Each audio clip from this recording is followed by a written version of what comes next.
Thomas Armstead here. I want to do another installment of Sun Tzu and the Art of Money.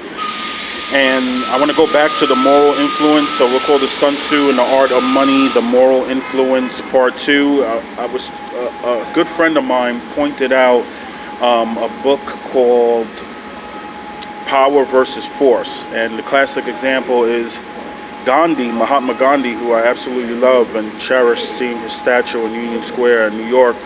And when my daughter was a baby, I used to bring her to Union Square every Saturday, and I bring her to that statue and say, "Look, Mom, this is Mahatma Gandhi. He was great," and tell her his story. Gandhi was influenced by Thoreau, who was influenced by another American, Emerson, and then Gandhi influenced Martin Luther King, and on and on and on. The ripple effect of Emerson, the first great American philosopher, and he's given as the classic example of power standing in the face of the British force. Think about the American Revolution and the British, and of course the classic photo of the man standing in front of a line of tanks in Tiananmen Square in 1989. And you think about what's going on in Hong Kong today, and you hope the same thing doesn't happen in terms of suppression of protests, which is part of democracy, having the right to go into the streets, civil disobedience, and on the duty of civil disobedience by, once again, Thoreau. And I love Thoreau's great quote, go confidently in the direction of your dreams. And when I was talking to a friend of mine about how one time I had a youth program, and there were gang members in the youth program, and they really appreciated that somebody from the community was coming into their school to teach them about business, how to write business letters, how to do websites, how to think about starting their own businesses, which I've done with the youth a few times, and I just absolutely love it. It's the ultimate. And I was walking into a building, and there was, the front door, and then the next door, and then the lobby, and there was a security guard in the lobby.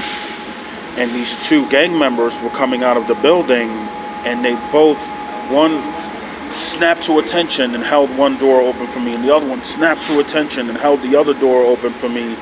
And I was like, thank you, thank you. And the look on the security guard, he was like, and then he looked me up and down like, who's this? Because he had never seen them behave that way. And it's about the power of love, that power of respect, like Sun Tzu says, the moral influence, the 5 fundamental factors. The first of these is moral influence.